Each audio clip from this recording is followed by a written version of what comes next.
नमस्कार दोस्तों, कैसे आप सब लोग। उम्मीद करता हूँ आप सब लोग अच्छे होंगे और अपनी पढ़ाई को जारी रखे होंगे। मैं हूँ साजिद और आप देख रहे हैं हमारा YouTube channel study with Sajid. दोस्तों, आप लोगों ने पिछली वीडियो को काफ़ी अच्छा रिस्पांस दिया था और ये देखकर अच्छा लगता है कि आप लोग सपोर्ट करते हो।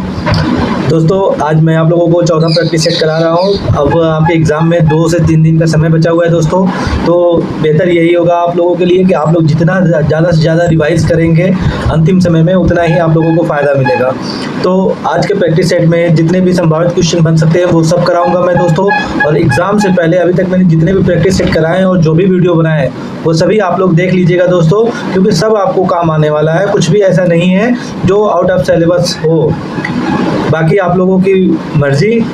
तो दोस्तों, वीडियो के अंत तक आप लोग बने रहिएगा और अगर आप लोगों को वीडियो पसंद आए तो वीडियो को लाइक करिएगा, चैनल को सब्सक्राइब करिएगा और अपने दोस्तों को भी शेयर कर दीजिएगा। तो चलिए शुरू करते हैं आज का सेशन।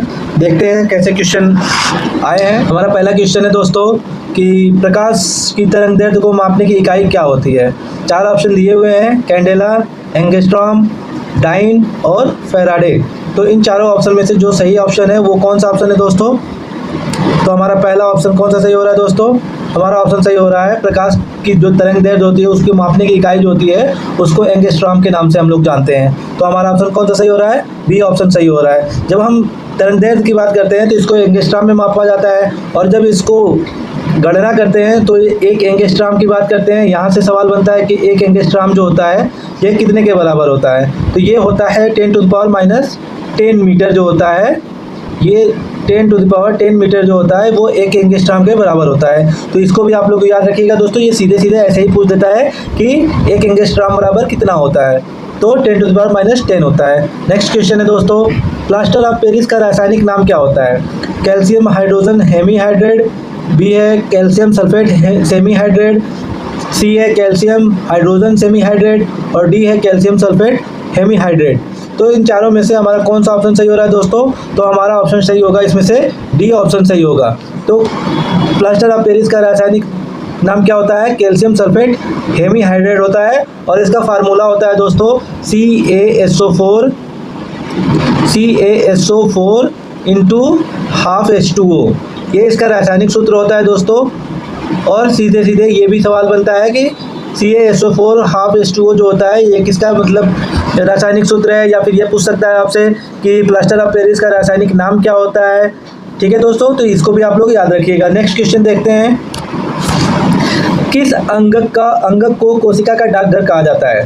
तो ये सिंपल सा सवाल है दोस्तों, पूछ रहा है किस अंगक को कोशिका का डाकघर कहा जाता है। 4 ऑप्शन दिए हुए हैं आपके सामने, केंद्रक, गोल्जी उपकरण, लवक और राइबोसोम। तो इन चारों में से हमारा कौन सा सही ऑप्शन होगा दोस्तों? तो ऐसा अंगक जिसको हम लोग कोशिका का डाकघर कहते हैं वो है गोल्जी उपकरण जो होता है, इसको हम लोग कोशिका का अंगक कहते हैं। गोल्जी उपकरण जो है इसको हम लोग कोशिका का अंगक कहते हैं दोस्तों। ये गोल्जी उपकरण जो होता है दोस्तों, ये जो होता है इसमें आप देखेंगे कि जो अणु होते हैं इसके वो किससे बने होते हैं? प्रोटीन और लिपिड से बने होते हैं। इसके जो अणु होते हैं दोस्तों गोल्जी उपकरण के, ये किससे बने होते हैं? प्रोटीन और लिपिड से बने होते हैं। और ये जो है क्या करता है दोस्तों, ये जो है इन प्रोटीन और लिपिड को क्या करता है कि ये कोशिकाओं में भेजता है। ये जो है अणुओं को जो है कोशिकाओं में पहले ये क्या करता है कि इनको संशोधित करता है और फिर इनको वर्गीकृत करता है और फिर उसके बाद ये क्या करता है कि ये जो है पैक करता है और फिर उन्हें अपने गंतव्य स्थानों तक भेज देता है। जो गोल्जी उपकरण होता है ये कैसी कोशिका होती है दोस्तों? ये यूकैरियोटिक कोशिका होती है। गोल्जी उपकरण जो होती है दोस्तों ये यूकैरियोटिक कोशिकाओं में उपस्थित होती है। किसमें? यूकैरियोटिक कोशिकाओं में उपस्थित होती है। और इसका काम क्या होता है? ये जो होता है अणुओं को कोशिकाओं के बाहर पैक करके इनको वितरित करता है, ये इसका मुख्य कार्य होता है। और ये जो होता है किसमें पाया जाता है दोस्तों? ये जो है यूकैरियोटिक कोशिकाओं में पाया जाता है, जिसमें ये जंतु एवं पादप दोनों कोशिकाओं में पाया जाता है। जंतु और पादप दोनों कोशिकाओं में पाया जाता है। तो ये जो आप देख रहे हैं दोस्तों गोल्जी उपकरण से जितने भी संभावित क्वेश्चन बन सकते हैं वो सभी मैंने आपको बताया। इसके मुख्य पॉइंट क्या क्या है? ये यूकैरियोटिक कोशिकाओं में पाया जाता है और यूकैरियोटिक जैसे जंतु और पादप दोनों में पाया जाता है। और ये जो होता है इसमें ये प्रोटीन और लिपिड से बना होता है और ये क्या करता है? ये कोशिकाओं के बाहर जो है इनको अणुओं को मतलब पैक करता है कोशिकाओं के बाहर और फिर उसके बाद क्या करता है, ये इनको उनके गंतव्य स्थान तक पहुंचा देता है। तो इस तरह से हम देख रहे हैं कि गोल्गी उपकरण से जितने सवाल बन रहे हैं वो सभी आपके सामने हैं। और इसको क्या कहा जाता है, कोशिका का डाकघर इसीलिए कहा जाता है क्योंकि ये जो होता है इनको उसके स्थान तक पहुँचाता है, प्रोटीन को। नेक्स्ट क्वेश्चन है दोस्तों, कौन सा रोग आहार में प्रोटीन की कमी से होता है? तो प्रोटीन की कमी से होने वाला रोग कौन सा है दोस्तों? 4 ऑप्शन दिया हुआ है आपके सामने। पहला ऑप्शन है पीलिया, दूसरा ऑप्शन है स्कर्वी, तीसरा ऑप्शन है सूखा रोग और चौथा ऑप्शन है क्वाशियोर-कोर। तो प्रोटीन की कमी से होने वाला रोग कौन सा है दोस्तों? डी ऑप्शन हमारा सही हो रहा है। क्वाशियोर-कोर जो होता है ये प्रोटीन की कमी से होने वाला रोग है। इसमें क्या होता है दोस्तों कि आपके आहार में अगर लगातार प्रोटीन की कमी हो जाती है तो ये क्वाशियोर-कोर नामक रोग आपको हो जाता है। इसमें क्या होता है कि आपका शरीर जो होता है बहुत ही कमज़ोर हो जाता है। शरीर कैसा हो जाएगा दोस्तों? आपका शरीर कमज़ोर हो जाएगा, आपका शरीर कमज़ोर हो जाता है और आपके जो रुधिर में प्लाज्मा होता है, प्लाज्मा में प्रोटीन की कमी हो जाती है। प्लाज्मा में प्रोटीन की कमी हो जाएगी, प्रोटीन की कमी हो जाती है। और प्रोटीन की कमी के साथ साथ देखेंगे आप दोस्तों कि पैर और पेट जो होता है फूल जाता है। आपने बहुत बच्चों को देखे होंगे दोस्तों कि जिनका पेट फूला हुआ रहता है, पेट और पैर फूल जाता है। तो इसमें देखते हैं आप क्या हो जाता है दोस्तों, किसी को क्वाशियोर-कोर कहते हैं। और इसमें जो होती है त्वचा जो होती है ये सूखी और पपड़ीदार हो जाती है, त्वचा जो होती है सूख जाती है। आपने बहुत सारे बच्चों को देखा होगा, आप कंफ्यूज मत होइएगा दोस्तों। आप कुपोषित बच्चे जो होते हैं वो अलग होते हैं। कुपोषित बच्चों का पेट बाहर निकल जाता है जबकि हाथ और पैर उनके पतले हो जाते हैं। और क्वाशियोर-कोर में क्या होता है कि स्किन पूरी पपड़ी हो जाती है, पेट एकदम फूल जाता है और हड्डियां जो होती हैं, पैरों की हड्डियां जो होती हैं ये सूजने के साथ साथ टेढ़ी भी हो जाती हैं। तो ये जो होती हैं क्वाशियोर-कोर की विशेषताएं हैं। तो ये भी आप लोग याद रखिएगा दोस्तों। नेक्स्ट क्वेश्चन है, निम्न में से कौन सा सबसे छोटा अनुपात है? तो ऐसे सवाल मैंने आप लोगों को पिछले प्रैक्टिस सेट में लगातार कराया दोस्तों, तो आप लोग इसको आराम से बता सकते हैं। पांचवा क्वेश्चन है, 5वें नंबर पे, फूलों में पाए जाने वाले घुलनशील फाइबरों में से कौन सा खाना पकाने और बेकिंग में एक थिकनर के रूप में उपयोग किया जाता है? तो 4 ऑप्शन है, लिग्निन है, पेक्टिन है, इनुलिन है और सेल्यूलोज है। 4 ऑप्शन हमारे सामने दिया हुआ है। तो हमारा कौन सा ऑप्शन सही होगा दोस्तों? तो हमारा ऑप्शन इसमें से सही होगा, डी ऑप्शन सही होगा। तो ये जो है पेक्टिन है। पेक्टिन का उपयोग जो है दोस्तों किस लिए किया जाता है? फलों में पाए जाने वाला घुलनशील फाइबर है, उसका नाम क्या है? पेक्टिन है। फलों में घुलनशील फाइबर जो पाया जाता है उसका नाम क्या है? पेक्टिन है। और ये जो है इसका इस्तेमाल आमतौर पर खाना पकाने और बेकिंग में एक थिकनर के रूप में किया जाता है। और पेक्टिन का उपयोग खाद्य उपयोग में स्टेबलाइजर, किसके रूप में? स्टेबलाइजर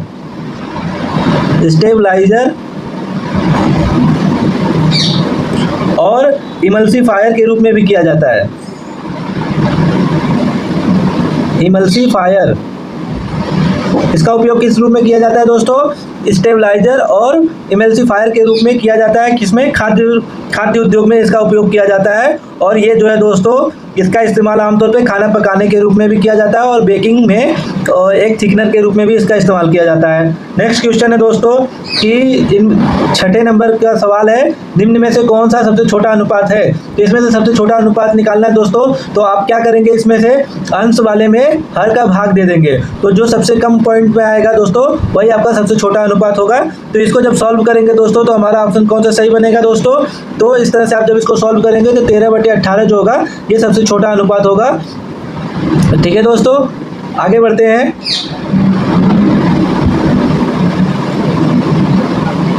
सातवें नंबर पे पूछा है कि 3 कप और 5 प्लेटों का मूल्य 1080 है। तो इसका मैं आप लोगों को बता दे रहा हूँ दोस्तों, आप लोग इसको सॉल्व कर लीजिएगा।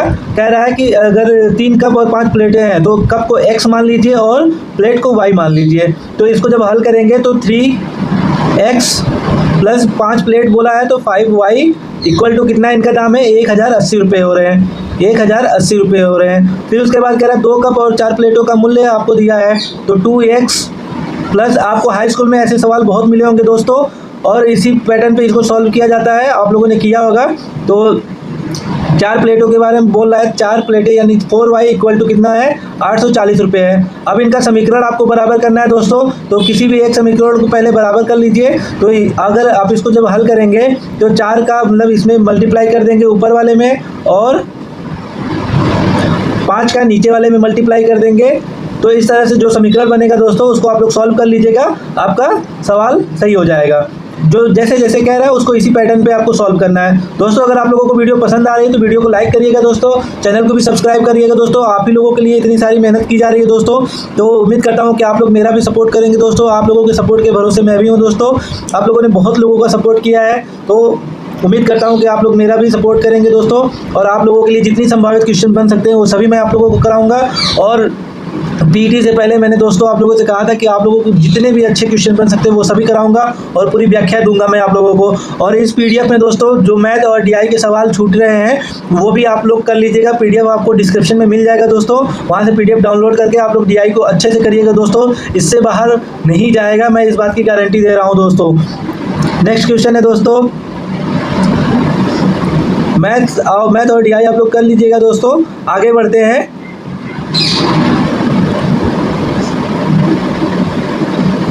कह रहा है 11 नंबर क्वेश्चन कह रहा है कि एक मुलाकात कहानी के कथाकार कौन थे। तो जब एक मुलाकात कहानी के कथाकार की बात करता है दोस्तों तो इसमें कौन सही हो जाएगा दोस्तों, इसमें सही होगा आपका ए ऑप्शन सही होगा। उषा राजे सक्सेना जो है ये एक मुलाकात कहानी के कथाकार है, तो हमारा ऑप्शन कौन सा सही हो रहा है, ए सही हो रहा है। उषा राजे सक्सेना ये जो है इन्होंने लिखी है। एक मुलाकात कहानी की कथाकार उषा राजे सक्सेना है, ये प्रवासी साहित्यकार है जो इंग्लैंड में रहती है। ये कहाँ रहती हैं दोस्तों, ये इंग्लैंड में रहती हैं, ये इंग्लैंड में रहती हैं दोस्तों, ये प्रवासी भारतीय हैं। ठीक है दोस्तों, तो आगे बढ़ते हैं। नेक्स्ट क्वेश्चन है अमित और अमित शब्द युग्म का सही अर्थ क्या है। तो इसका सही अर्थ दोस्तों आप लोग तभी बता पाएंगे जब इन दोनों का अर्थ आपको पता होगा। तो एक अमित का अर्थ होता है बहुत और एक अमित का अर्थ होता है शत्रु। तो इसमें से पहले पहला वाला जो अमित है जिसपे छोटी की मात्रा है उसका अर्थ होता है बहुत होता है, और जो अमित है उसका अर्थ शत्रु होता है। तो हमारा ऑप्शन कौन सा सही हो जाएगा दोस्तों, डी ऑप्शन सही हो जाएगा। नेक्स्ट क्वेश्चन है दोस्तों, लोकोक्ति पूछा है दोस्तों। तो इसमें पूछा है 8 कनौजिया 9 चूल्हे, लोकोक्ति का अर्थ क्या होता है। 4 ऑप्शन दिया है दोस्तों, संपन्नता की स्थिति, फांका करना, अलगाव की स्थिति और मस्त रहना। तो 8 कनौजिया 9 चूल्हे का अर्थ क्या होगा दोस्तों कि अगर किसी के घर में अलगाव की स्थिति हो गई है दोस्तों तो वही जो है इसका अर्थ बन रहा है। तो हमारा ऑप्शन सही हो रहा है अलगाव की स्थिति, तो सी ऑप्शन सही हो रहा है। 8 कनौजिया 9 चूल्हे। अब बात से ही आपको समझ में आ रहा है कि किसी एक घर में अगर 9 चूल्हे हो जा रहे हैं तो ये अलगाव की स्थिति है दोस्तों। तो इससे आप लोग आसानी से समझ सकते हैं कि क्या कहना चाह रहा है। नेक्स्ट क्वेश्चन है दोस्तों, खिड़की खुलने से प्रकाश आएगा, इस वाक्य में किस प्रकार की अशुद्धि है। तो इसमें आपको अशुद्धि बताना है दोस्तों। हम सभी जानते हैं कि कारक होते हैं, कारकों के बारे में आप लोगों ने हिंदी में पढ़ा होगा। तो कौन कौन से कारक है दोस्तों ये कमेंट में आप बताइएगा। मैं आपको यहाँ पे सीधे सीधे ये बता दे रहा हूँ कि कौन से इसमें कौन सा कारक आएगा। तो यहाँ पे आप देखिए दोस्तों, खिड़की खुलने से प्रकाश आएगा कह रहा है, जबकि सही अर्थ क्या होगा दोस्तों कि जब खिड़की को खोला जाता है तब प्रकाश आता है। तो खिड़की खुलने पर प्रकाश आता है, ना कि से प्रकाश आता है। तो यहाँ पे से की जगह पे क्या होगा दोस्तों, यहाँ पे से की जगह पे होगा पर होगा। तो यहाँ पे कौन सा जो होगा दोस्तों, अधिकरण होगा। यहाँ पे अधिकरण जिसमें क्या होगा, खिड़की खुलने पर प्रकाश आता है। तो इस तरह से हमारा ऑप्शन कौन सा सही होगा दोस्तों, इसमें हमारा ऑप्शन सही होगा कारक संबंधी अशुद्धि है, ये अधिकरण कारक इसमें है। तो हमारा ऑप्शन कौन सा सही होगा, ए ऑप्शन सही होगा। नेक्स्ट क्वेश्चन है दोस्तों, निम्नलिखित में से किसके नाम प्रायः पुल्लिंग होते हैं। तो यहाँ पे पूछा है कि किसका नाम प्रायः पुल्लिंग होता है। 4 ऑप्शन दिया है, समुद्रों के नाम, नदियों के नाम, भाषाओं के नाम और तिथियों के नाम। तो इसमें जो है सदैव पुल्लिंग रूप में प्रयोग किया जाने वाला जो होता है दोस्तों वो कौन सा शब्द है, समुद्र जो होता है ये सदैव पुल्लिंग के रूप में प्रयोग किया जाता है। तो हमारा ऑप्शन कौन सा सही होगा, ए ऑप्शन सही होगा दोस्तों। इनका प्रयोग जो होता है हमेशा पुल्लिंग के रूप में किया जाता है। नेक्स्ट क्वेश्चन है दोस्तों, यहाँ पे इंग्लिश का पैसेज दिया हुआ है दोस्तों, जिसमें से आपको 2-3 सवाल इसमें से मिल जाते हैं और 1-2 सवाल जो होते हैं साइनोनिम्स, एंटोनिम्स और फ्रेजेस के सवाल आते हैं दोस्तों। तो इसमें तो 2-3 सवाल तो आप पैसेज पढ़ के भी निकाल सकते हैं दोस्तों, फिर भी मैं आपको इनका आंसर बता दे रहा हूँ। तो कह रहा है which kind of noun is Gangapur. तो इसमें गंगापुर के बारे में पूछा है कि विच काइंड ऑफ नाउन के मतलब इसमें किस प्रकार के नाउन का प्रयोग किया गया है। तो इसमें आपको बताना है, ऑप्शन दिया है common noun, collective noun, material noun और प्रॉपर नाउन। तो हमारा कौन सा ऑप्शन सही होगा दोस्तों, जैसा कि दोस्तों हम सभी जानते हैं कि जो व्यक्तिवाचक संज्ञा होता है उसमें जो होता है किसी विशेष व्यक्ति, स्थान या वस्तु के नाम का उल्लेख किया जाता है तो उसको हम लोग व्यक्तिवाचक संज्ञा कहते हैं। तो आप यहाँ पे देख रहे हैं दोस्तों कि ये जो है, आप देखिए गंगा किसके बारे में पूछ रहा है, गंगापुर के बारे में पूछ रहा है। तो ये जो है गंगापुर सीधे सीधे आपको व्यक्तिवाचक संज्ञा के रूप में दिख रहा है। तो हमारा ऑप्शन कौन सा सही होगा दोस्तों? प्रॉपर नाउन जो होगा आपका सही होगा। तो ऑप्शन डी जो है हमारा ऑप्शन कौन सा सही हो रहा है? डी ऑप्शन सही हो रहा है। तो which kind of noun is Gangapur? तो ये जो है व्यक्तिवाचक संख्या है यानी प्रॉपर नाउन है। नेक्स्ट क्वेश्चन है which part of speech is the word brave? तो यहाँ पे पार्ट ऑफ स्पीच के बारे में पूछा है दोस्तों और 4 ऑप्शन दिया है, नाउन, प्रोनाउन, एडजेक्टिव और प्रीपोजिशन। तो हमारा कौन सा ऑप्शन सही होगा दोस्तों? तो दोस्तों आप लोग हिंदी जब पढ़े होंगे तो आप लोगों को पता होगा दोस्तों कि ब्रेव जो होता है ये क्या है? ये विशेषण होता है। ब्रेव जो होता है ये क्या है? विशेषण है। और आप जब पैसेज को पढ़ेंगे दोस्तों तो आप देखेंगे इसमें 2 बच्चे हैं और उनकी विशेषताएं बताई गई हैं। तो ब्रेव जो होता है कैसा है? विशेषण है। तो इसमें से हमारा कौन सा ऑप्शन सही हो जाएगा? एडजेक्टिव। यानी कि क्या है? ब्रेव जो है एक विशेषता बता रहा है, नाउन की संज्ञा की विशेषता बता रहा है। तो ये कैसा हो जाएगा? विशेषण हो जाएगा। तो एडजेक्टिव हो जाएगा। तो नेक्स्ट क्वेश्चन है दोस्तों 18 नंबर है, which of the following is A correct expression? तो करेक्ट एक्सप्रेशन के बारे में पूछा है दोस्तों। 4 ऑप्शन दिया है, as cheerful, as lark, as busy, as a bat और as cunning, as a dog, as happy, as a donkey. तो 4 ऑप्शन दिए हैं दोस्तों और इसमें से करेक्ट एक्सप्रेशन पूछ रहा है। तो हमारा कौन सा ऑप्शन सही हो जाएगा दोस्तों? तो इसमें दिया हुआ है as cheerful, as a lark, ये जो है आपका सही होगा। ये करेक्ट एक्सप्रेशन बता रहा है दोस्तों और ये सही होगा। और इसका अर्थ क्या होता है दोस्तों कि अति प्रसन्न, संतुष्ट जो होगा ये आपका सही होगा। नेक्स्ट क्वेश्चन है दोस्तों, पूछ रहा है which of the following word is a preposition? तो प्रीपोजिशन के बारे में पूछा है दोस्तों। 4 ऑप्शन दिया है, बियॉन्ड, एंड, येट और नाउ। 4 ऑप्शन में से प्रीपोजिशन कौन सा है दोस्तों? तो इसमें से हमारा ऑप्शन सही होगा दोस्तों, ए ऑप्शन सही होगा। बियॉन्ड जो है ये आपका प्रीपोजिशन है। इसका अर्थ क्या होता है दोस्तों? के बाहर या से बाहर। इसका अर्थ होता है के बाहर या से बाहर। इसका अर्थ होता है बियॉन्ड का। तो इसको आप लोग नोट कर लीजिएगा दोस्तों। अगर हूबहू ऐसे सवाल आ गए तो आपका तो 1 नंबर पक्का हो जाएगा दोस्तों। ठीक है दोस्तों, प्रीपोजिशन है। जबकि अन्य शब्द जो होता है एंड, येट और नाउ जो है ये कंजंक्शन और एडवर्ब है। क्या है? कंजंक्शन है। बाकी जो है दोस्तों एंड, येट, नाउ जो है ये कंजंक्शन और एडवर्ब है। नेक्स्ट क्वेश्चन है दोस्तों, choose the word opposite in the meaning to the given word frailty. तो फ्रेलिटी का अर्थ पूछा है दोस्तों। तो इसमें से हमारा कौन सा ऑप्शन सही होगा? 4 ऑप्शन दिया है, इमेंसिएशन, स्ट्रेंथ, हेल्थ और बोल्डनेस। 4 शब्द पूछा है और इसका मतलब पूछा है कि इसका क्या अर्थ होता है। तो जब हम फ्रेलिटी की बात करते हैं दोस्तों तो सबसे पहले इसका अर्थ जान लेते हैं कि इसका अर्थ क्या होता है। इसका अर्थ होता है भंगुर। भंगुर यानी कि दुर्बल। और मतलब इसका सीधा सा आप समझिए कि एक ऐसी वस्तु जो देखने में तो सॉलिड लगती है लेकिन वो बहुत ही कमज़ोर होती है, जो आसानी से टूट जाती है, उसको हम लोग भंगुर कहते हैं। जैसे आप देखिए कप हो गया और इसे चीनी मिट्टी के बने हुए बर्तन जो होते हैं उनको अगर आप आसानी से तोड़ना चाहेंगे तो टूट भी जाते हैं, और लेकिन वो देखने में क्या होते हैं? सॉलिड होते हैं, लेकिन होते वो क्या है? कमज़ोर हैं। तो उसी को हम लोग बोलते हैं फ्रेलिटी बोलते हैं। तो इसके बारे में पूछा है, तो फ्रेलिटी के बारे में पूछा है। तो फ्रेलिटी के बारे में जब हम बताएंगे दोस्तों तो इसका क्या होगा? विपरीतार्थक शब्द पूछा है दोस्तों। तो इसका विपरीतार्थक शब्द क्या हो जाएगा? अगर कोई कमजोर है तो उसका विपरीत या विलोम शब्द क्या होगा? मजबूत होगा। ठीक है दोस्तों, ताकत, शक्ति जो होगी ये इसका विलोम शब्द होगा। तो इसमें आपको देखने से ही पता चल जा रहा है कि कौन सा ऑप्शन सही होगा। बी ऑप्शन सही होगा, स्ट्रेंथ। स्ट्रेंथ का मतलब होता है ताकत। स्ट्रेंथ का मतलब होता है ताकत या शक्ति होता है। तो हमारा ऑप्शन कौन सा सही होगा दोस्तों? बी ऑप्शन सही होगा, स्ट्रेंथ। नेक्स्ट क्वेश्चन है दोस्तों, यहाँ से रीजनिंग के सवाल शुरू हुए हैं दोस्तों। पूछ रहा है कौन सी संख्या समूह से संबंधित नहीं है। तो जब हम इसको सॉल्व करेंगे दोस्तों तो 120 है, 143, 168, 196, 224। तो यहाँ पे आप देखिए दोस्तों कि ये क्या हो रहा है? 11 का स्क्वायर बन रहा है, -1 कर रहा है, फिर 12 का स्क्वायर बन रहा है और -1 कर रहा है। इस तरह से जब आप सॉल्व करेंगे दोस्तों तो आपका इनकरेक्ट इसमें से क्या आएगा? 196 आपका इसमें से इनकरेक्ट आएगा। तो हमारा कौन सा इसमें से संबंधित नहीं है? सी ऑप्शन जो है इसमें से संबंधित नहीं है। नेक्स्ट क्वेश्चन है दोस्तों, यहाँ पे कथन और कारण दिया है, निष्कर्ष दिया है। इसमें पूछ रहा है कि कुछ पेन बॉक्स हैं, ठीक है दोस्तों। इसका जो डायग्राम बनेगा दोस्तों, वो कह रहा है कि कुछ पेन जो होता है ये इस तरह से, कुछ पेन जो है क्या कह रहा है, बॉक्स है, और कह रहा है कि कोई भी बॉक्स पंखा नहीं है, ठीक है। तो कह रहा है कोई भी बॉक्स जो है वो पंखा नहीं है, ठीक है दोस्तों। तो और फिर आगे कह रहा है कुछ पेन जो है ये पंखे हैं। तो ये बीच में आपका क्या हो जाएगा दोस्तों, ये पेन हो गया, ठीक है। और ये जो है आपका क्या हो जा रहा है, ये आपका बॉक्स हो गया।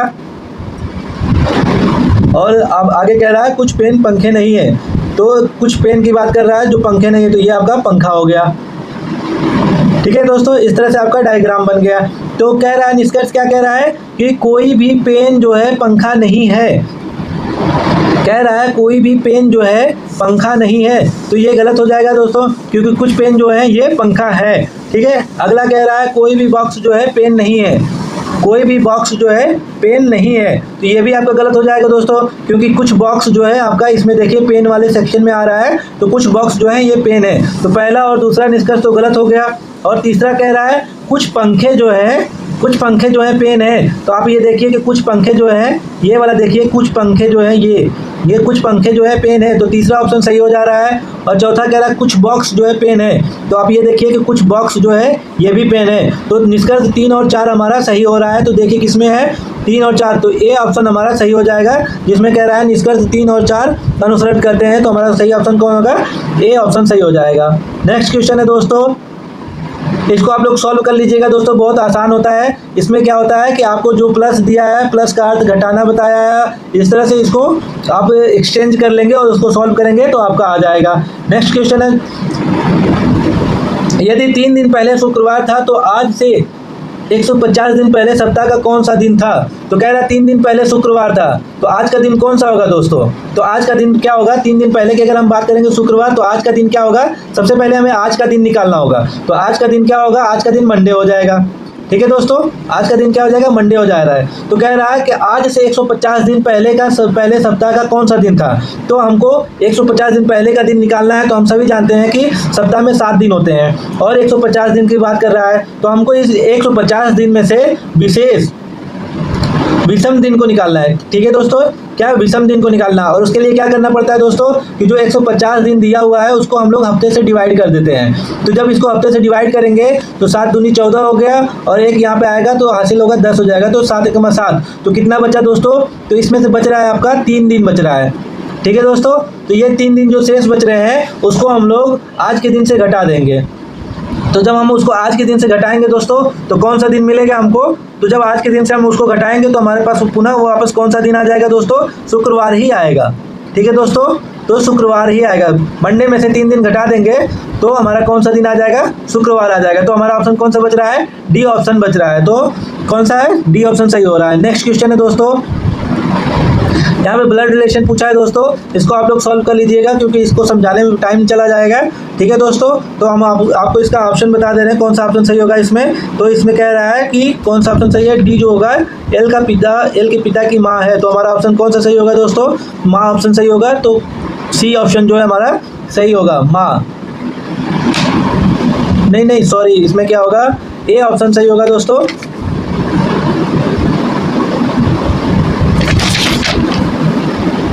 ए ऑप्शन इसका सही होगा। नेक्स्ट क्वेश्चन है दोस्तों, इंटरनेशनल बिग कैट अलायंस का मुख्यालय किस देश में स्थापित किया गया है। 4 ऑप्शन दिया है दोस्तों, भारत, फ्रांस, दक्षिण अफ्रीका और ऑस्ट्रेलिया।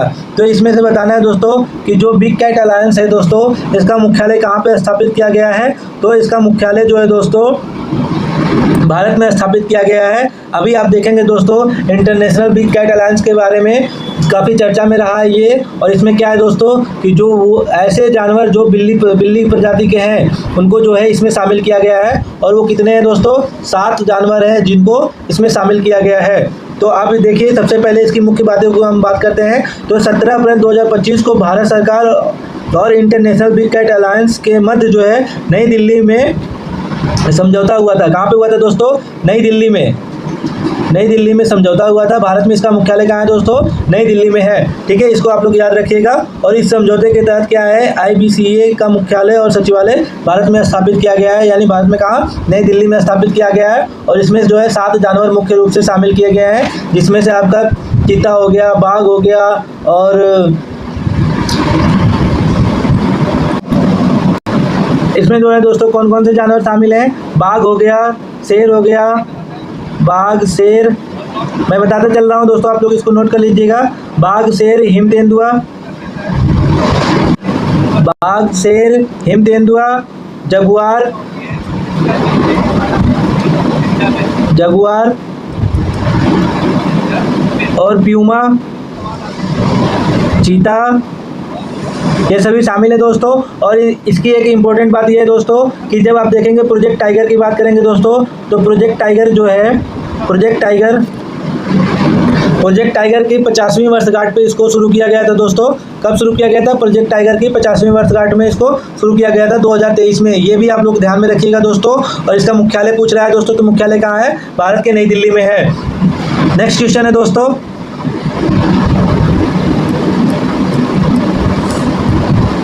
जनवरी 2025 में कौन सा देश ब्रिक्स का पूर्ण सदस्य बना? तो ऑप्शन दिया है दोस्तों, मिस्र, इंडोनेशिया, ईरान और संयुक्त अरब अमीरात। 4 ऑप्शन दिए हैं दोस्तों। तो कौन सा देश जो है दोस्तों, इसमें आपको पूछ रहा है ब्रिक्स का पूर्ण सदस्य देश बना। तो ब्रिक्स का पूर्ण सदस्य देश कौन बना है दोस्तों? तो इंडोनेशिया जो है दोस्तों आपका ब्रिक्स का पूर्ण सदस्य देश बना है। तो इस तरह से हमारा ऑप्शन कौन सा सही होगा दोस्तों? हमारा ऑप्शन सही होगा, बी ऑप्शन सही हो रहा है। 6 जनवरी 2025 को इंडोनेशिया जो है आधिकारिक रूप से ब्रिक्स का पूर्ण सदस्य बन गया है। ब्रिक्स समूह में शामिल होने वाला यह दक्षिण पूर्व एशिया का पहला राष्ट्र है, पहला देश है। दक्षिण पूर्वी एशिया का जो है दोस्तों ये पहला देश है। ये भी आप लोग याद रखिएगा दोस्तों। अगस्त 2023 में जोहान्सबर्ग में आयोजित ब्रिक्स शिखर सम्मेलन में इंडोनेशिया की सदस्यता को मंजूरी दी गई थी। इसको मंजूरी कब दी गई थी दोस्तों? 2023 में मंजूरी दी गई थी। और कहाँ पे ये सम्मेलन हुआ था उस टाइम पे? ये जो है दक्षिण अफ्रीका में, साउथ अफ्रीका में जोहान्सबर्ग नामक स्थान पे ये सम्मेलन हुआ था। जोहान्सबर्ग नामक स्थान पे ये सम्मेलन हुआ था साउथ अफ्रीका में, जहाँ पे इंडोनेशिया को शामिल किया गया था। नेक्स्ट क्वेश्चन है दोस्तों, आयकर अधिनियम 2025 में कुल कितनी अनुसूचियां हैं? तो ऑप्शन दिया है 12, 14, 16 और 18। तो कह रहा है कि आयकर अधिनियम 2025 में कुल कितनी अनुसूचियां हैं दोस्तों? तो जब हम इसकी बात करेंगे दोस्तों, आयकर अधिनियम 2025 में 6 दशक पुराने आयकर अधिनियम 1961 का स्थान लिया है। तो 2025 का आयकर अधिनियम जो है दोस्तों, इसने किसका स्थान लिया है? 1961 के अधिनियम का स्थान लिया है दोस्तों। और ये जो है 6 दशक पुराना अधिनियम है, उसके स्थान पे इसको लाया गया है। और इसमें जो है दोस्तों इस अधिनियम में आकलन वर्ष और पिछला वर्ष की जगह कर वर्ष की अवधारणा लाई गई है। कौन सी अवधारणा लाई गई है दोस्तों? कर वर्ष की अवधारणा लाई गई है। पहले क्या था दोस्तों? पहले जो होता था आकलन वर्ष होता था, आकलन वर्ष, और फिर पिछला वर्ष होता था। इन दोनों के स्थान पे क्या लाया गया दोस्तों? कर वर्ष लाया गया है। इस अधिनियम में अनुसूचियों की बात करें दोस्तों, तो पहले कितनी अनुसूचियां थी? पहले 14 अनुसूचियां थी दोस्तों। कितनी अनुसूचियां थी? पहले 14 अनुसूचियां थी, और अब बढ़ाकर कितनी कर दी गई है दोस्तों? 16 कर दी गई है। तो हमारा ऑप्शन कौन सा सही होगा दोस्तों? सी ऑप्शन सही होगा हमारा, जो है कितनी 2025 में कुल कितनी अनुसूचियां हो जा रही हैं? 16 अनुसूचियां हो जा रही हैं। और अगर इसमें धाराओं की बात करेंगे दोस्तों, इसमें कुल 536 धाराएं हैं। कितनी धाराएं हैं दोस्तों? 536 धाराएं हैं। नेक्स्ट क्वेश्चन है दोस्तों, भारत का पहला चिड़ियाघर आधारित बायो बैंक कहाँ स्थापित किया जा रहा है? क्वेश्चन है, भारत का पहला चिड़ियाघर आधारित बायो बैंक कहाँ स्थापित किया जा रहा है? ऑप्शन है नेहरू प्राणी उद्यान हैदराबाद, बी है नंदकानन प्राणी उद्यान उड़ीसा, सी है पद्मजा नायडू हिमालयन प्राणी उद्यान दार्जिलिंग, डी है राष्ट्रीय प्राणी उद्यान नई दिल्ली। तो हमारा ऑप्शन कौन सा सही होगा दोस्तों? सी ऑप्शन सही होगा, पद्मजा नायडू हिमालयन प्राणी उद्यान दार्जिलिंग। और ये जो है दोस्तों भारत का पहला चिड़ियाघर आधारित बायो बैंक है, और ये दार्जिलिंग में है। इसको आप लोग याद रखिएगा दोस्तों। नेक्स्ट क्वेश्चन है दोस्तों, एक चीज़ और दोस्तों इसमें अगर पूछेगा कि ये किसके सहयोग से स्थापित किया गया है, तो ये जो है दोस्तों इस बैंक की स्थापना की बात करेंगे तो विज्ञान एवं प्रौद्योगिकी मंत्रालय के तहत centre for cellular and molecular biology यानी कि CCMB हैदराबाद, ये कहाँ पर है? हैदराबाद में है, हैदराबाद। ठीक है दोस्तों, की साझेदारी में की गई है। और इसका उद्देश्य क्या है दोस्तों? कि जो लुप्त प्राय प्रजातियों के जंतुओं की कोशिकाएं हैं और उनके ऊतकों को संरक्षित करना है। यानी ऐसे जानवर जो लुप्त प्राय हैं तो उनका क्या करना है? कोशिकाओं का संरक्षण करना है और उनके नमूनों ऊतकों को जो है दोस्तों, उनके ऊतकों के जो नमूने होते हैं उनको संरक्षित करना है, ताकि भविष्य में उनकी पीढ़ी को बढ़ाया जा सके। इसीलिए इस बैंक की स्थापना की गई है। नेक्स्ट क्वेश्चन है दोस्तों, विश्व का पहला 3D प्रिंटिंग ट्रेन स्टेशन, विश्व का पहला 3D प्रिंटिंग ट्रेन स्टेशन किस देश में बनाया गया है? ऑप्शन है चीन, जापान, जर्मनी और फ्रांस। तो हमारा ऑप्शन कौन सा सही होगा दोस्तों? बी ऑप्शन सही होगा। अगर हम 3D प्रिंटिंग ट्रेन की बात करेंगे दोस्तों तो वो कहाँ पे है दोस्तों? जापान में है। और ये पहला ऐसा स्टेशन है जो दोस्तों जो 3D प्रिंटेड ट्रेन स्टेशन है। और ये जो है इस स्टेशन का नाम क्या है दोस्तों? हात्सुशिमा। इस स्टेशन का नाम क्या है दोस्तों? हात्सुशिमा स्टेशन है। और ये जो है कहाँ पर है दोस्तों? जापान में है। नेक्स्ट क्वेश्चन है दोस्तों, मार्च 2025 में कौन सा देश विश्व का दूसरा सबसे बड़ा चाय निर्यातक देश बन गया है? बहुत इंपॉर्टेंट सवाल है दोस्तों, और हो सकता है ये इस बार पीटी के एग्जाम में भी पूछ लेगा दोस्तों, क्योंकि ये भारत से जुड़ा हुआ है दोस्तों। और इंडिया से जुड़े हुए सवाल अक्सर पूछ लिए जाते हैं दोस्तों, क्योंकि अभी जो है ये इंपॉर्टेंट इसलिए बन जा रहा है दोस्तों क्योंकि इसने श्रीलंका को पीछे किया है। तो हमारा कौन सा देश होगा दोस्तों? ये अपना प्यारा देश भारत होगा। ठीक है दोस्तों, तो मार्च 2025 में कौन सा देश विश्व का दूसरा सबसे बड़ा चाय निर्यातक देश बन गया है? तो वो भारत है। और इसने किसको पीछे किया दोस्तों? श्रीलंका को, अपने पड़ोसी देश श्रीलंका को पीछे किया है। और अगर सबसे बड़े चाय निर्यातक की बात करेंगे दोस्तों तो वो जो है केन्या है। इसको आप लोग याद रखिएगा दोस्तों। और अगर आप लोगों को वीडियो पसंद आ रही है दोस्तों और मेरा प्रयास आप लोगों को अच्छा लग रहा है दोस्तों, तो प्लीज़ वीडियो को लाइक करिए और चैनल को भी सब्सक्राइब कर दीजिए दोस्तों। बढ़ते हैं आगे। फरवरी 2025 में G20 विदेश मंत्रियों की बैठक 2025 कहाँ आयोजित हुई है? तो इसमें G20 विदेश मंत्रियों की बैठक की बात कर रहा है दोस्तों, तो ये कहाँ पर आयोजित हुई है? ऑप्शन है जोहान्सबर्ग, न्यूयॉर्क, वियना और पेरिस। तो G20 विदेश मंत्रियों की बैठक कहाँ पर हुई दोस्तों? तो जल्दी से आप लोग कमेंट में बताइए दोस्तों, ये कहाँ पर हुई है? तो ये जो है दक्षिण अफ्रीका के जोहान्सबर्ग में इसका आयोजन हुआ है। तो ये कौन सा ऑप्शन सही होगा दोस्तों? ऑप्शन ए सही होगा। 2025 में G20 विदेश मंत्रियों की बैठक कहाँ पर हुई दोस्तों? जोहान्सबर्ग में हुई। और विदेश मंत्रियों की बैठक की बात चल रही है दोस्तों, तो भारत के विदेश मंत्री कौन है? एस जयशंकर जो है भारत के विदेश मंत्री हैं। ये आप लोग ध्यान में रखिएगा। ठीक है दोस्तों, नेक्स्ट क्वेश्चन है दोस्तों, जून 2025 में माउंट एटना ज्वालामुखी में विस्फोट हुआ। यह ज्वालामुखी किस देश में स्थित है? देखिए दोस्तों, ज्योग्राफी का बहुत ही बढ़िया सवाल है, इसको करंट अफेयर से भी जोड़कर पूछा है। तो माउंट एटना की बात करेंगे दोस्तों, तो माउंट एटना कहाँ पर है दोस्तों? ये जो है इटली में है। तो हमारा ऑप्शन कौन सा सही होगा दोस्तों? सी ऑप्शन सही होगा। कमेंट में आप लोग बताइएगा दोस्तों कि माउंट एटना ज्वालामुखी किस द्वीप पर स्थित है। और आप ये भी बताइएगा कि किस ज्वालामुखी को भूमध्य सागर का प्रकाश स्तंभ कहते हैं। प्रकाश स्तंभ की बात कर रहे हैं दोस्तों, प्रकाश स्तंभ बताइएगा आप लोग कमेंट में कि किस ज्वालामुखी को भूमध्य सागर का प्रकाश स्तंभ कहा जाता है और वो किस द्वीप पर बसा हुआ है, ये भी बताइएगा दोस्तों आप लोग। नेक्स्ट क्वेश्चन है, एक राज्यसभा सदस्य का कार्यकाल कितने वर्ष का होता है? देखिए दोस्तों, कितना बढ़िया सवाल पूछा है दोस्तों कि एक राज्यसभा सदस्य का कार्यकाल कितना वर्ष का होता है। ऑप्शन दिया है 2 वर्ष, 6 वर्ष, 3 वर्ष और 5 वर्ष। तो राज्यसभा के सदस्य की बात कर रहा है दोस्तों, तो ये कितने साल के लिए होते हैं? 6 साल के लिए होते हैं। और प्रतिवर्ष जो होता है दोस्तों, प्रतिवर्ष जो होता है 2/3 सदस्य जो होते हैं प्रतिवर्ष 2/3 सदस्य जो होते हैं दोस्तों, ये सेवानिवृत्त हो जाते हैं। और राज्यसभा जो होता है दोस्तों, इसको स्थगित नहीं किया जा सकता है। ये भी आप लोग याद रखिएगा दोस्तों। और दोस्तों, लोकसभा के कार्यकाल की बात करेंगे दोस्तों, तो जो 5 वर्ष का होता है, लोकसभा के सदस्यों का कार्यकाल कितने वर्ष का होता है? 5 वर्ष का होता है दोस्तों। ये भी आप लोग ध्यान में रखिएगा दोस्तों। और राज्यसभा का सभापति जो होता है, ये कौन होता है? उपराष्ट्रपति होता है। उपराष्ट्रपति जो होता है ये दोस्तों राज्यसभा का सभापति होता है, ये ध्यान रखिएगा। और उपराष्ट्रपति को राज्यसभा के सभापति के रूप में कोई भी वेतन नहीं दिया जाता है, इस बात का आप लोग ध्यान रखिएगा दोस्तों। उसको ठीक है यार, आगे बढ़ते हैं दोस्तों। निम्नलिखित में से कौन सा राज्य नेपाल के साथ सीमा साझा नहीं करता है? तो ये दोस्तों मैंने आप लोगों को भारत के पड़ोसी देशों के बारे में बताया था और ये भी बताया था कि कौन सा देश किस राज्यों से सीमा साझा करता है। तो ऑप्शन है कि नेपाल किसके साथ मतलब सीमा साझा नहीं करता है, तो बिहार है, उत्तर प्रदेश है, उत्तराखंड है, हिमाचल प्रदेश है। तो आप देखेंगे दोस्तों उत्तराखंड एकदम पूरा नेपाल से सटा हुआ है और उत्तर प्रदेश और बिहार ये तीनों जो है नेपाल से सटे हुए हैं। तो कौन सा ऑप्शन हमारा सही होगा?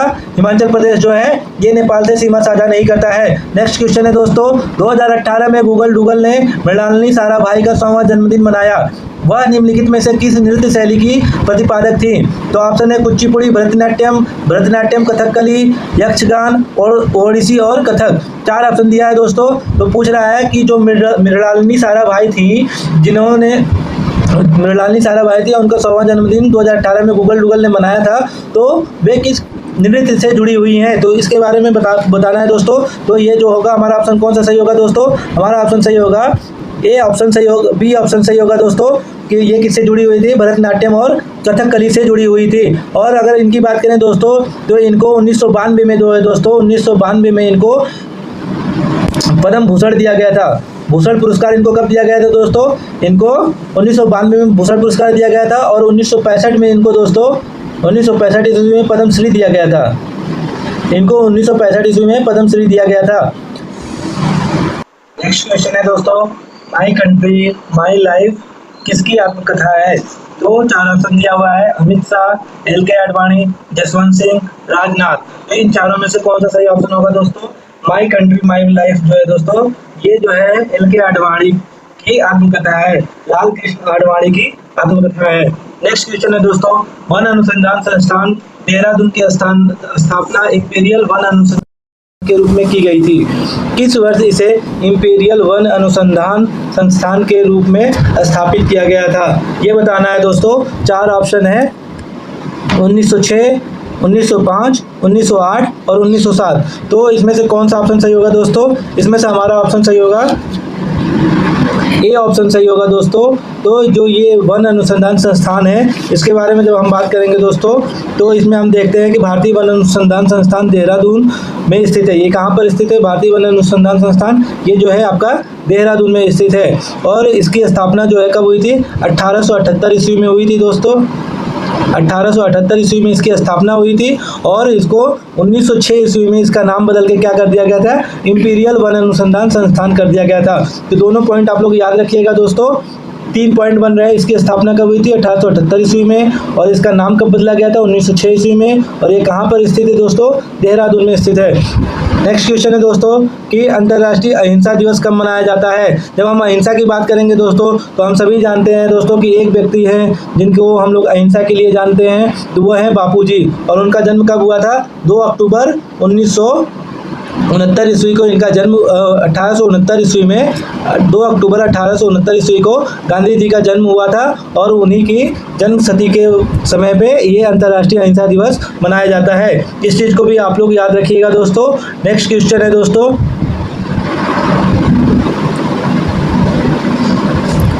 निम्न में से कौन सा भारत और विश्व का एकमात्र तैरता हुआ राष्ट्रीय उद्यान है? तो तैरता हुआ राष्ट्रीय उद्यान की बात कर रहा है दोस्तों और 4 ऑप्शन दिया है, बालपकराम राष्ट्रीय उद्यान, गुगामल राष्ट्रीय उद्यान, केबुल लामजाओ राष्ट्रीय उद्यान, नागरहोल राष्ट्रीय उद्यान। 4 ऑप्शन दिया है दोस्तों। इन चारों ऑप्शन में से हमारा कौन सा ऑप्शन सही होगा दोस्तों? तो ये जो है केबुल लामजाओ जो है राष्ट्रीय उद्यान जो है ये विश्व का एकमात्र तैरता हुआ राष्ट्रीय उद्यान है, जो कि आपको कहाँ देखने को मिलेगा दोस्तों? ये जो है मणिपुर में है। कहाँ पर है दोस्तों? मणिपुर में है। इसको आप लोग याद रखिएगा, ये जो है मणिपुर में है दोस्तों।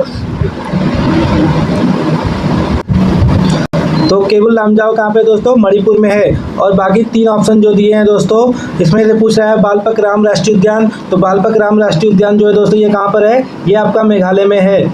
एक एक पॉइंट आप लोगों को बताते जा रहा हूं दोस्तों, आप लोग नोट करते जाइए। और अगर आप लोगों को वीडियो पसंद आ रहा है दोस्तों तो वीडियो को लाइक करिए और चैनल को भी सब्सक्राइब कर दीजिए दोस्तों। नेक्स्ट गुगामल के बारे में पूछ रहा है, तो गुगामल राष्ट्रीय उद्यान कहाँ पर है दोस्तों? ये जो है आपके महाराष्ट्र में है। गुगामल राष्ट्रीय उद्यान कहाँ पर है दोस्तों? महाराष्ट्र में है।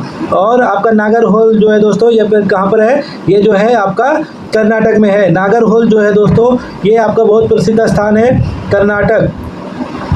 और आप लोग ये बताइएगा कि किस राजा के ये नागरहोल प्रसिद्ध है, यहाँ से किस राजा का शिलालेख प्राप्त हुआ है, ये भी आप लोग कमेंट में बताइएगा दोस्तों। नेक्स्ट क्वेश्चन है, यूरोपीय आर्थिक समुदाय का मुख्यालय कहाँ है? तो यूरोपीय आर्थिक समुदाय का मुख्यालय पूछ रहा है दोस्तों। 4 ऑप्शन दिया है, ब्रुसेल्स, कोपेनहेगन, बॉन और पेरिस। तो चारों ऑप्शन में से कौन सा सही है दोस्तों? ब्रुसेल्स जो है हमारा ऑप्शन सही होगा। यूरोपीय आर्थिक समुदाय का मुख्यालय कहाँ पर है दोस्तों? यह ब्रुसेल्स में है। हमारा ऑप्शन कौन सा सही हो रहा है दोस्तों? ब्रुसेल्स हमारा ऑप्शन सही हो रहा है। ये जो है अगर हम इसकी बात करेंगे दोस्तों, तो वर्ष 1954 की बात करते हैं तो 1954 की रोम संधि, कौन सी संधि दोस्तों? रोम संधि। रोम संधि, रोम संधि के अनुसार जो है यूरोपीय आर्थिक समुदाय EEC की स्थापना की गई थी। यानी कि ये जो है आपका यूरोपीय आर्थिक समुदाय EEC की स्थापना किस संधि के तहत की गई थी दोस्तों? ये रोम संधि के तहत की गई थी और इसका मुख्यालय जो है दोस्तों बेल्जियम की राजधानी ब्रुसेल्स में है। इसकी राजधानी कहाँ है दोस्तों? बेल्जियम की राजधानी ब्रुसेल्स में है। और 1993 में यूरोपीय संघ के गठन पर यूरोपीय आर्थिक समुदाय को भी इसमें शामिल करके इसका नाम बदलकर क्या कर दिया गया था? यूरोपीय समुदाय कर दिया गया था। और 2009 में दोस्तों यूरोपीय समुदाय की संस्थाओं को यूरोपीय संघ के व्यापक ढांचे में समाहित कर लिया गया और इसका अस्तित्व समाप्त कर दिया गया था। नेक्स्ट क्वेश्चन है दोस्तों, यहाँ पे मिलान करना है दोस्तों। तो कह रहा है कि एक तरफ देश दिया हुआ है, दूसरी तरफ राजधानी दी गई है। तो इसका जब हम मिलान करते हैं दोस्तों तो कोपेनहेगन, बर्लिन, पेरिस और ओस्लो। तो इसमें से आप देखिए दोस्तों, पेरिस जो है ये फ्रांस की राजधानी है। इसमें सुमेलित कौन इसमें पूछ रहा है दोस्तों? ये एक चीज़ आप लोग ध्यान दीजिएगा दोस्तों, इसमें सुमेलित करने के बारे में पूछा है।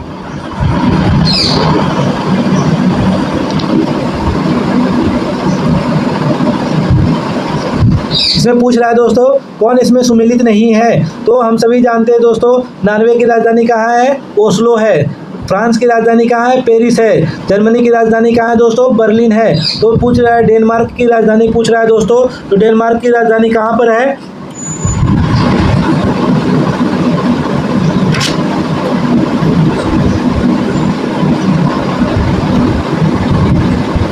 यहाँ पे देखिए दोस्तों, बहुत ही अंदर जाके सवाल इसको पूछा है और इसको समझने की ज़रूरत है दोस्तों। यहाँ पे देखिए सभी जो है ये सभी जो है सभी देशों की राजधानियाँ हैं। ये सभी क्या हैं? सभी देशों की राजधानियाँ हैं। डेनमार्क की राजधानी भी कोपेनहेगन है। बशर्ते अब इसमें आपको देखने वाली चीज़ है दोस्तों कि बर्लिन की बात करेगा दोस्तों, तो बर्लिन जो है ये जर्मनी की राजधानी होने के साथ साथ बर्लिन राज्य भी है। क्या है? बर्लिन क्या है? ये राज्य है। क्या है? बर्लिन एक राज्य भी है। कहाँ का? जर्मनी का एक राज्य भी है और बर्लिन जो है जर्मनी की राजधानी भी है। और बाकी जो ये आप देख रहे हैं कोपेन, पेरिस है, पेरिस और ओस्लो जो है ये सभी क्या है? सिर्फ एक राजधानी है। राजधानी नगर है। ये क्या है? ये राजधानी नगर है। जबकि जर्मनी क्या है? ये आपका जो है एक राज्य भी है राजधानी के साथ साथ। तो ये जो है इसमें सुमेलित नहीं हो रहा है। तो हमारा ऑप्शन कौन सा सही हो रहा है दोस्तों? बी ऑप्शन सही है, जबकि ऐसे सवाल नहीं देना चाहिए। ठीक है दोस्तों, उम्मीद करता हूँ कि ऐसे सवाल ना आए ताकि आप लोग कंफ्यूज ना हो। नेक्स्ट क्वेश्चन है दोस्तों, यहाँ पे मिलान करना है दोस्तों। तो यहाँ पे जब हम देखते हैं हिमाचल है, उत्तराखंड है, कर्नाटक है, तमिलनाडु है। तो 4 ऑप्शन दिए हैं तो हम देख रहे हैं यहाँ पे तमिलनाडु को मिलाते हैं तो ऊटी कहाँ पर है? ये सभी जो है पर्यटक स्थल है दोस्तों। क्या है? ये पर्यटक स्थल है और बहुत ही महत्वपूर्ण पर्यटक स्थल है दोस्तों।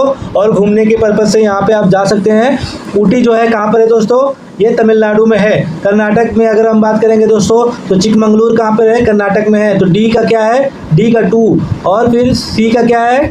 4 है। तो आप देखिए यहाँ पे आपका बी ऑप्शन देखिए दोस्तों, बी ऑप्शन में आपका मिल रहा है तमिलनाडु। D2 हो गया और C4 हो गया। तो हमारा ऑप्शन कौन सा सही है दोस्तों? 2 ऑप्शन सही होने से हमारा ऑप्शन मिल जा रहा है। तो बी ऑप्शन हमारा सही हो रहा है। और हिमाचल प्रदेश की बात करेंगे दोस्तों तो किलांग जो है कहाँ पर है? हिमाचल प्रदेश में है और औली जो है उत्तराखंड में है। अब आगे बढ़ते हैं दोस्तों, यहाँ से पैसेज दिया हुआ है।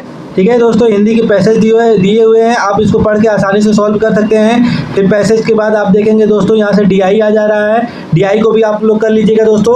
वीडियो के भरोसे मत रहिए दोस्तों, PDF आप लोगों को डिस्क्रिप्शन में मिल जाएगा, वहाँ से आप लोग इसको निकाल के सॉल्व करिए और उसके बाद सॉल्व करके आप लोग अपनी व्याख्या भी देख लीजिए दोस्तों कि किस तरह से ये DI दिया गया। DI जो है दोस्तों बहुत ही महत्वपूर्ण है दोस्तों और यह 20 नंबर के DI आते हैं दोस्तों।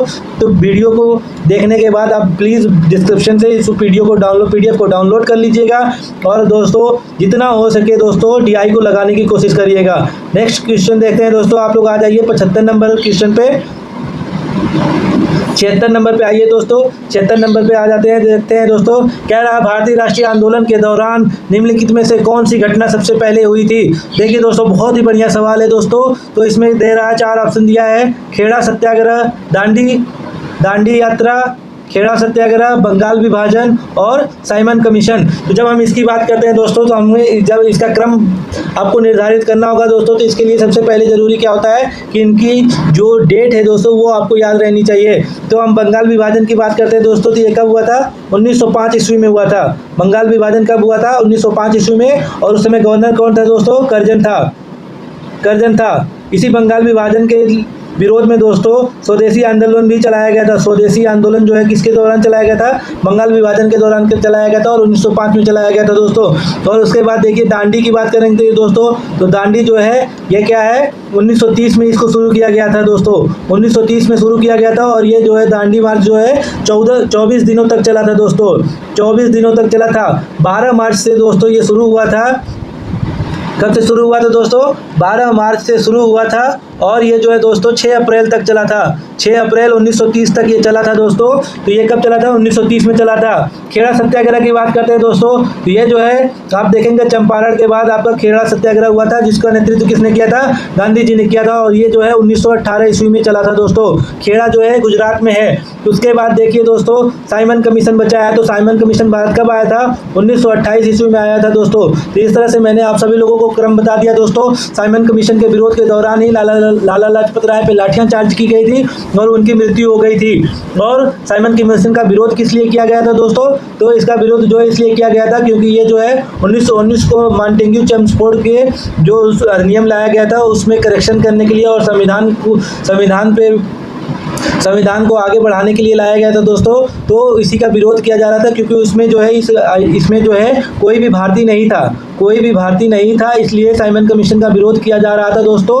तो इस तरह से हमारा ऑप्शन कौन सा सही होगा दोस्तों? सबसे पहले कौन सी घटना घट रही है? तो सी आप देखेंगे, बंगाल विभाजन जो है 1905 में सबसे पहले घटना घटी थी। तो इस तरह से हमारा ऑप्शन कौन सा सही होगा? सी ऑप्शन सही होगा। नेक्स्ट क्वेश्चन है दोस्तों, 1939 में कांग्रेस अध्यक्ष पद से इस्तीफा देने के बाद अखिल भारतीय फॉरवर्ड ब्लॉक की स्थापना की गई थी। तो पूछ रहा है कि अखिल भारतीय फॉरवर्ड ब्लॉक की स्थापना किस नेता ने की थी, किस स्वतंत्रता सेनानी ने की थी दोस्तों? ये आप लोगों को बताना है दोस्तों। 4 ऑप्शन दिया है, जवाहरलाल नेहरू, तो ये तो बिल्कुल ही नहीं हो सकते हैं दोस्तों। फिर पूछ रहा है बाल गंगाधर तिलक जी की मृत्यु बहुत पहले ही 1920 में हो चुकी थी दोस्तों। यह भी याद रखिएगा, तिलक जी की मृत्यु कब हुई थी? 1920 ईस्वी में। डेट भी पूछ लेता है, 1 अगस्त को इनकी मृत्यु हो गई थी दोस्तों। 1 अगस्त 1920 ईस्वी को तिलक जी की मृत्यु हो गई थी। महात्मा गांधी इन्होंने भी नहीं किया था। बच रहे हैं कौन? सुभाष चंद्र बोस बच रहे हैं दोस्तों। तो फॉरवर्ड ब्लॉक की स्थापना जो है किसने की थी? सुभाष चंद्र बोस ने की थी दोस्तों। बहुत ही महत्वपूर्ण सवाल है दोस्तों। पिछली बार बीपीएससी टीचर का जब आप लोगों ने अगर किसी ने एग्जाम दिया होगा दोस्तों, तो पूछा था कि बोस जी ने कितनी बार कांग्रेस की अध्यक्षता की है?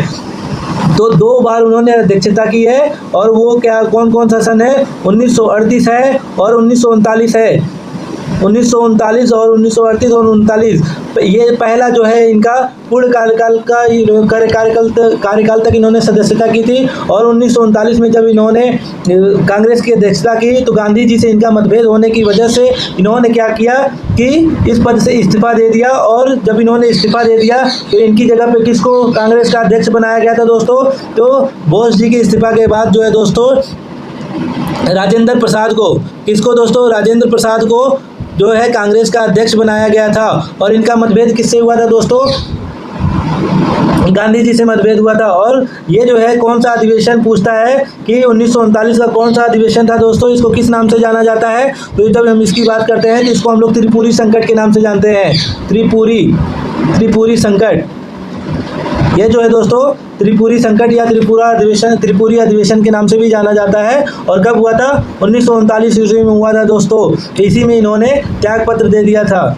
नेक्स्ट क्वेश्चन है दोस्तों, कौन सा भारतीय जन आंदोलन महात्मा गांधी के प्रसिद्ध दांडी मार्च के साथ शुरू हुआ था?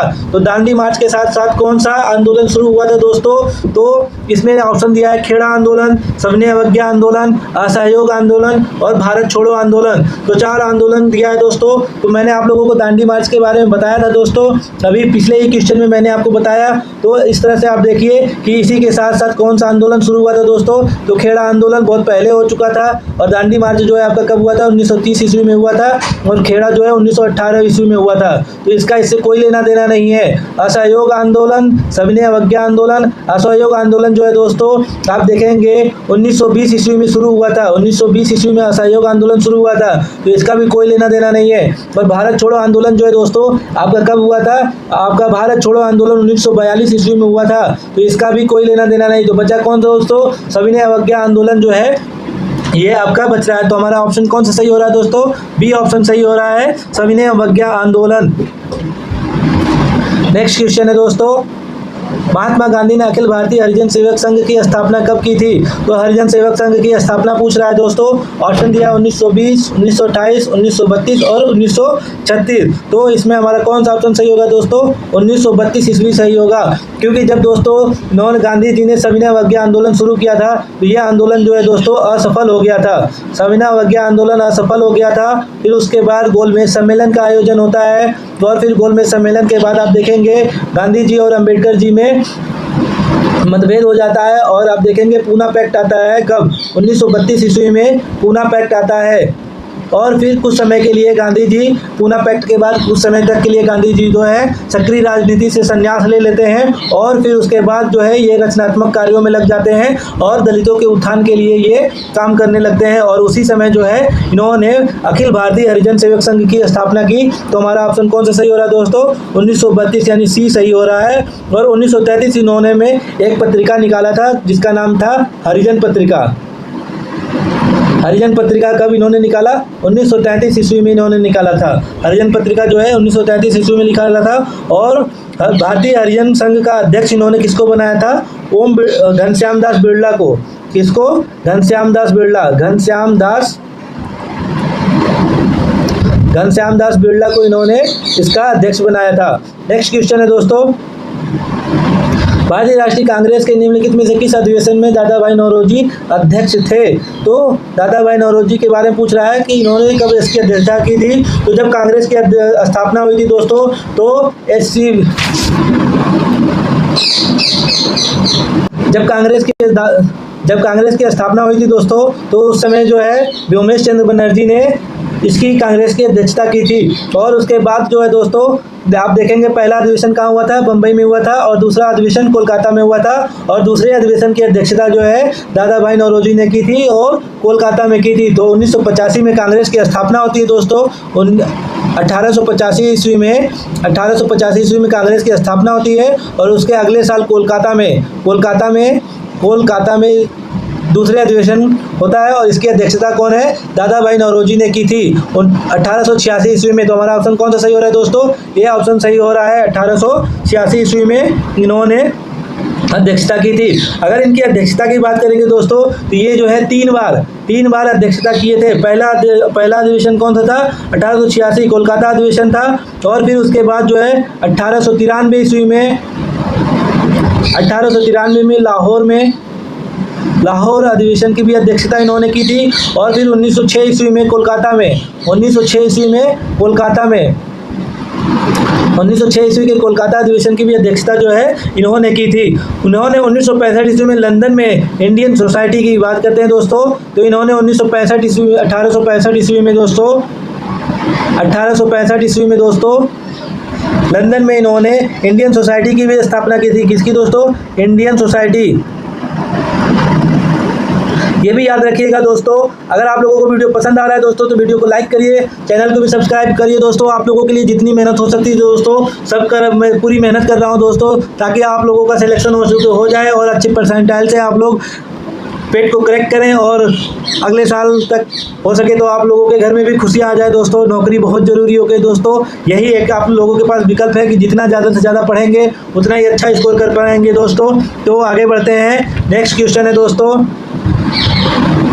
निम्नलिखित में से सिख आध्यात्मिक गुरुओं में से किसके बारे में कहा जाता है कि उन्होंने जहांगीर के विद्रोही पुत्र खुसरो को सहायता प्रदान की थी। तो जहांगीर के पुत्र खुसरो की सहायता प्रदान करने वाले गुरु के बारे में पूछ रहा है। तो ऑप्शन दिया है गुरु अंगद देव, गुरु अर्जुन देव, गुरु अमरदास, गुरु रामदास। तो हमारा कौन सा ऑप्शन सही होगा दोस्तों। जब हम बात करते हैं मुगल बादशाह जहांगीर के शहजादे खुसरो की, तो इसने कब विद्रोह किया था दोस्तों, 1606 ईस्वी में विद्रोह कर दिया था। इसने सबसे पहले कब विद्रोह किया था? 1606 ईस्वी में इसने विद्रोह कर दिया था और वो भागकर कहाँ गया था? पंजाब गया था। पंजाब में उसमें सिखों के गुरु कौन थे? गुरु अर्जुन देव थे। कौन थे दोस्तों? गुरु अर्जुन देव। गुरु अर्जुन देव थे, जो कि कौन सा ऑप्शन सही हो रहा है दोस्तों?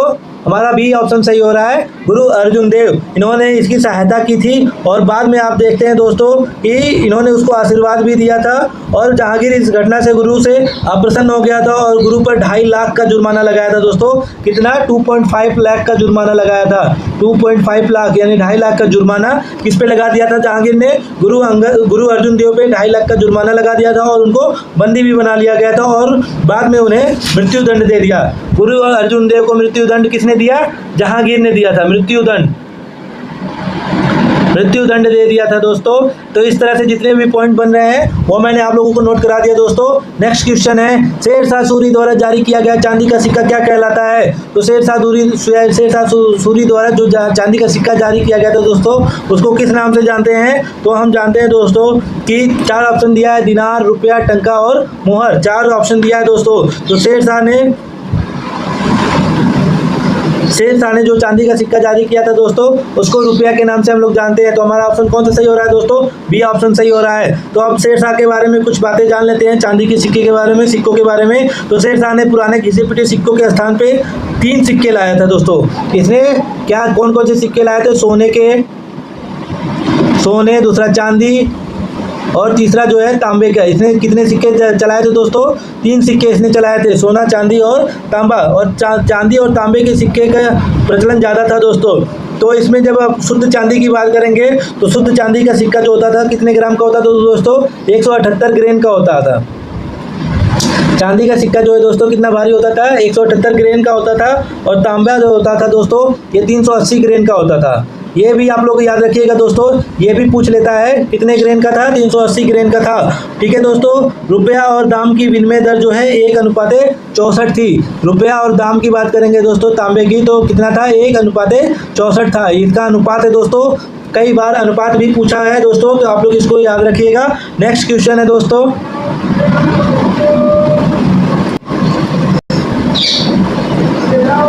दिल्ली पहली बार किस के शासनकाल के दौरान एक राज्य की राजधानी बनी थी? तो इसमें ऑप्शन दिया है चौहान, तुगलक, तोमर राजपूत और मामलुक वंश के बारे में पूछा है दोस्तों। तो हमारा इसमें से कौन सा ऑप्शन सही होगा दोस्तों? दिल्ली पहली बार तोमर राजपूतों के शासनकाल में राजधानी बनी थी। तो हमारा ऑप्शन कौन सा सही होगा दोस्तों? ऑप्शन सी हमारा सही होगा। दिल्ली पहली बार राजधानी कब बनी थी दोस्तों? आप लोग गलती मत करिएगा दोस्तों।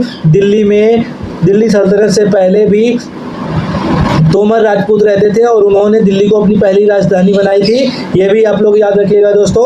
तो हमारा ऑप्शन कौन सा सही हो रहा है? सी ऑप्शन सही हो रहा है। नेक्स्ट क्वेश्चन है, पाल वंश के धर्मपाल को निम्नलिखित में से किस राष्ट्रकूट शासक ने पराजित किया था? तो धर्मपाल को किस राष्ट्रकूट शासक ने पराजित किया था दोस्तों?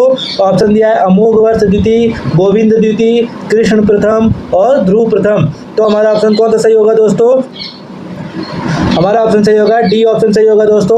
तो राष्ट्रकूट शासक ध्रुव ने धर्मपाल को पराजित किया था दोस्तों। तो इस तरह से हमारा ऑप्शन कौन सा होगा? डी ऑप्शन सही होगा। धर्मपाल द्वारा विक्रमशिला विश्वविद्यालय तथा सोमपुर महाविहार की भी स्थापना की गई थी। धर्मपाल ने विक्रमशिला विश्वविद्यालय, बहुत इंपॉर्टेंट है दोस्तों, विक्रमशिला विश्वविद्यालय की स्थापना की थी, जो कि कहाँ पर है दोस्तों? ये बिहार में है। विक्रमशिला विश्वविद्यालय कहाँ पर है दोस्तों? बिहार में है। और एक बिहार की भी स्थापना की थी, जिसको हम लोग किस नाम से जानते हैं? सोमपुर विहार। महाविहार की भी स्थापना किसने की थी? धर्मपाल ने की थी। सोमपुर महाविहार की स्थापना किसने की थी? धर्मपाल ने की थी। नेक्स्ट क्वेश्चन है दोस्तों, निम्नलिखित में से कौन सी धातु हड़प्पा सभ्यता में नहीं पाई जाती है? किस धातु को हड़प्पा सभ्यता में नहीं पाया गया है? ये ऑप्शन है सोना, तांबा, चांदी, लोहा। तो हम सभी जानते हैं दोस्तों कि लोहा जो है ये हड़प्पा सभ्यता में नहीं पाया गया था। तो हमारा ऑप्शन कौन सा सही होगा दोस्तों? डी ऑप्शन सही हो जाएगा। लोहे नहीं पाए गए थे, परंतु लोहे की जो प्राप्ति की बात करते हैं दोस्तों, ये जो है हड़प्पा काल के बाद आप देखेंगे तो इसमें पाया गया था। भारत में लौह युग जो है प्रारंभ कब हुआ था?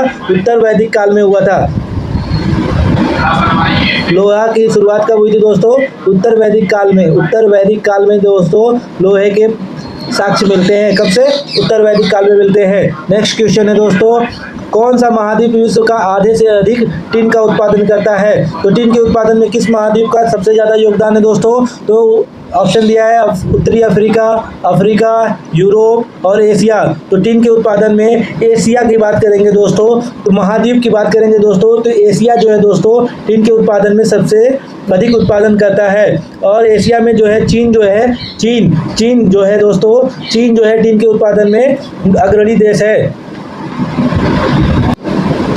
नेक्स्ट क्वेश्चन है दोस्तों, फ्रांस और स्पेन की सीमा पर कौन सा पर्वत शिखर स्थित है? तो ऑप्शन दिया है मॉन्टे सिंटो पर्वत, पिरेनीज पर्वत, जूरा पर्वत और ग्रैंड कैस पर्वत। तो 4 ऑप्शन दिया है दोस्तों, तो इसमें से कौन सा हमारा ऑप्शन सही होगा दोस्तों? पिरेनीज पर्वत जो होता है दोस्तों, पेरिनीज या पिरेनीज पर्वत जो है ये फ्रांस और स्पेन की सीमा पर स्थित है। तो हमारा ऑप्शन कौन सा सही होगा दोस्तों? बी ऑप्शन सही होगा। कौन सा ऑप्शन सही होगा दोस्तों? बी ऑप्शन सही होगा। पेरिनीज पर्वत जो है ये फ्रांस और स्पेन की सीमा पर स्थित है दोस्तों। यह पर्वत जो है आइबेरियन प्रायद्वीप का, यह पर्वत जो है दोस्तों आइबेरियन प्रायद्वीप को शेष यूरोप महाद्वीप से अलग करता है। एक प्रायद्वीप है दोस्तों जिसका नाम है आइबेरियन प्रायद्वीप है दोस्तों, ये जो है यूरोप को अलग करता है दोस्तों।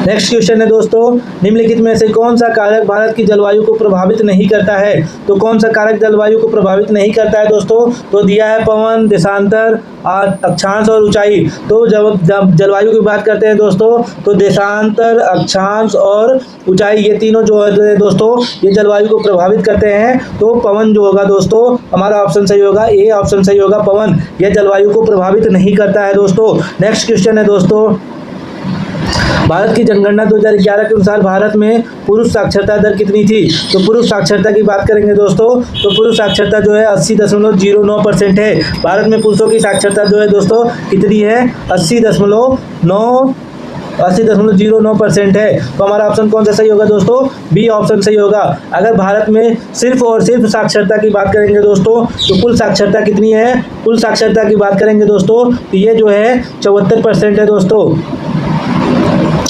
74% जो है भारत में साक्षरता कितनी है दोस्तों? 74% है। और महिलाओं में साक्षरता जो है दोस्तों कितनी है? महिलाओं में साक्षरता जो है 64.6% है। ये भी आप लोग याद रखिएगा दोस्तों, जनगणना से ये सवाल आ सकते हैं दोस्तों कि महिलाओं की साक्षरता भारत में कितनी है? 64.6% है। और पुरुषों की साक्षरता जो है दोस्तों 80.09% है। और ओवरऑल की बात करेंगे तो 74% है दोस्तों। और अगर सर्वाधिक साक्षरता की बात करेंगे दोस्तों तो केरल में है। कहाँ पर है दोस्तों? केरल सबसे ज़्यादा साक्षर है और इस पे जो है 94% है दोस्तों। सर्वाधिक 94% केरल में है। नेक्स्ट क्वेश्चन है दोस्तों,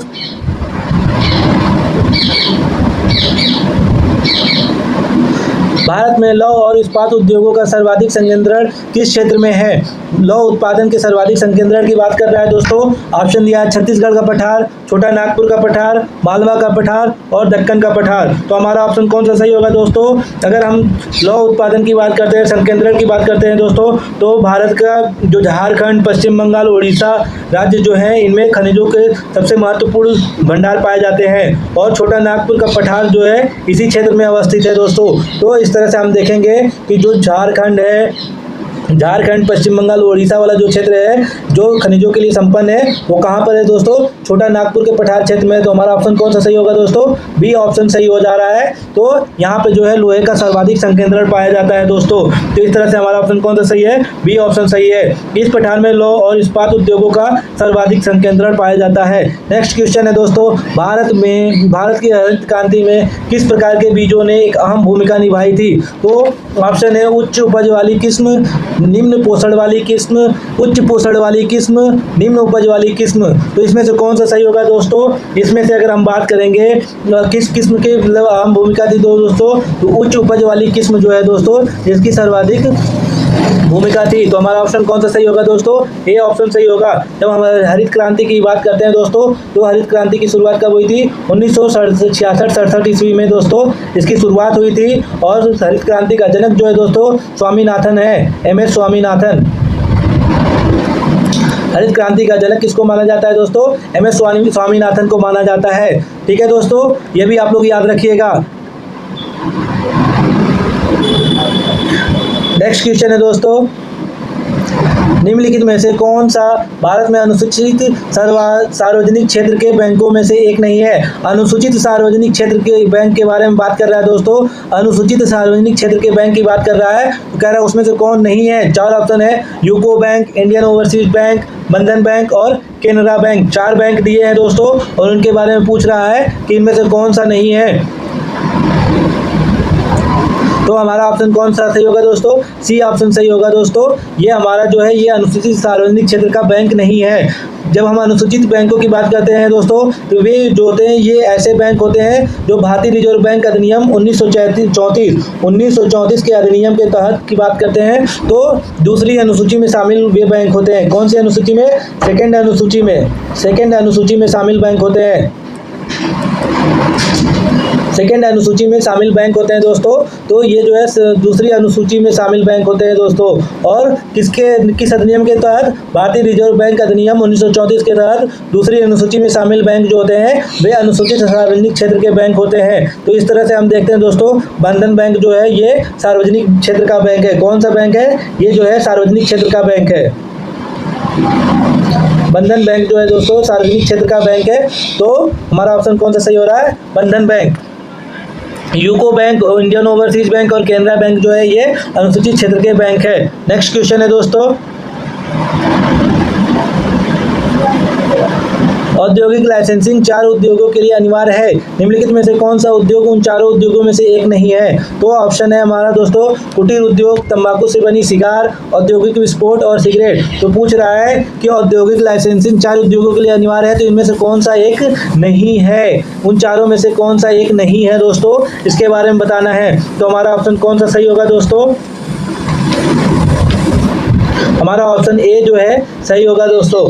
ये जो है कुटीर उद्योग जो है इसमें से नहीं, इसमें शामिल नहीं है। जब हम बात करते हैं इसकी, तो 1991 में नई आर्थिक नीति आई थी, जिसके बाद 5 उद्योगों को छोड़कर बाकी सभी, कितने उद्योगों को छोड़कर दोस्तों? 5 उद्योगों को छोड़कर, 5 उद्योग को छोड़कर बाकी सभी औद्योगिकों को, बाकी सभी उद्योगों के लिए औद्योगिक लाइसेंसिंग समाप्त कर दी गई थी। फिर उसके बाद बात करते हैं दोस्तों, तो वर्ष 2022-23 के अनुसार बात करते हैं दोस्तों, तो वर्तमान में 4 उद्योग ऐसे हैं जिनके लिए लाइसेंस अनिवार्य है।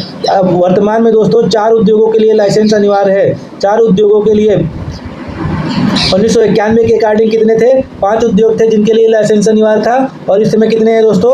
2022-23 के अनुसार 4 उद्योगों के लिए लाइसेंसिंग अनिवार्य है। और वे 4 उद्योग कौन से हैं दोस्तों? इलेक्ट्रॉनिक, एरोस्पेस और रक्षा उपकरण होते हैं, और खतरनाक रसायन, और तीसरा विस्फोटक, और चौथा तंबाकू से बनी सिगार और सिगरेट। तो ये जो है तंबाकू से बनी सिगार और सिगरेट जो होती है, जिनके लिए लाइसेंस की ज़रूरत होती है।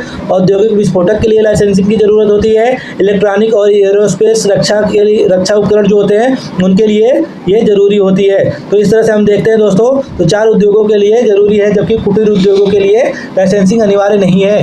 नेक्स्ट क्वेश्चन है दोस्तों, कौन सा आरबीआई का मौद्रिक नीति साधन नहीं है? बैंक दर, सरकारी खर्च, नकद कोष अनुपात और खुले बाजार की प्रतिक्रियाएं। तो इसमें पूछ रहा है आरबीआई की मौद्रिक नीति का साधन नहीं है।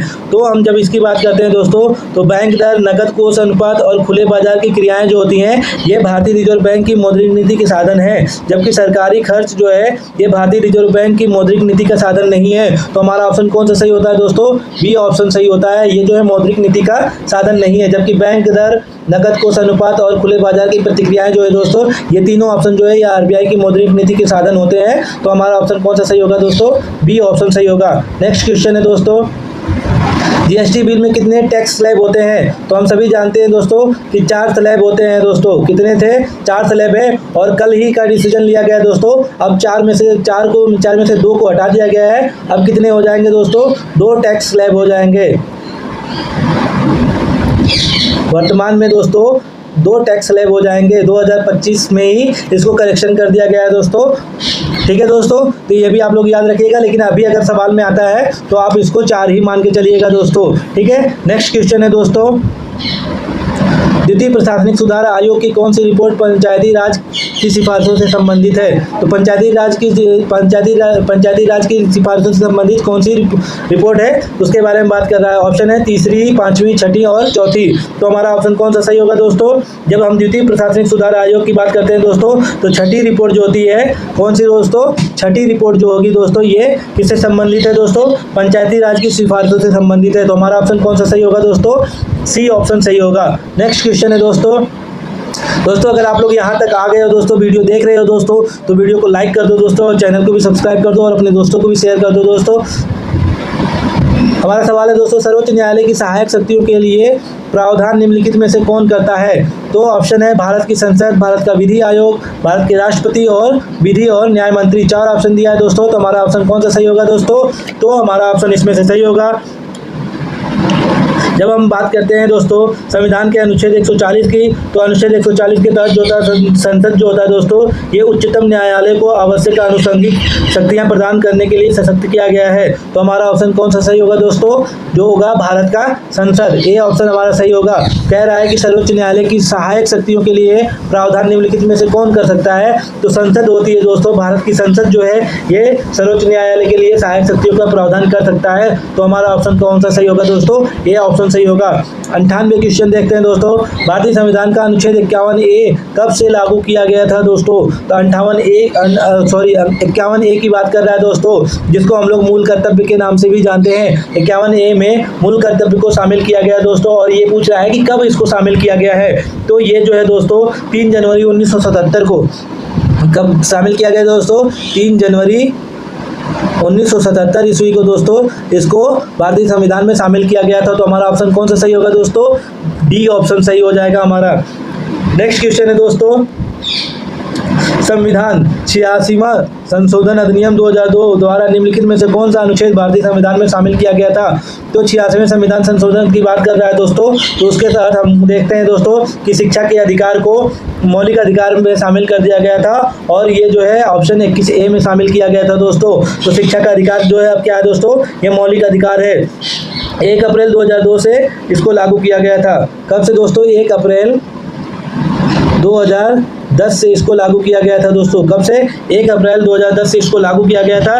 इस संविधान संशोधन द्वारा भारतीय संविधान में मौलिक अधिकारों के तहत अनुच्छेद 21 के बाद अनुच्छेद 21A जोड़कर 6 से 14 वर्ष के जो बच्चे हैं दोस्तों, 6 से 14 वर्ष के बच्चों के लिए शिक्षा को अनिवार्य कर दिया गया है। वो भी कैसी शिक्षा दोस्तों? निःशुल्क शिक्षा की बात करता है। 21A जो है दोस्तों ये निःशुल्क शिक्षा की बात करता है। इस बात को आप लोग ध्यान में रखिएगा। और ये किसमें है दोस्तों? मौलिक अधिकार में है। मौलिक अधिकार है, बच्चों को शिक्षा देना दोस्तों ये मौलिक अधिकार है।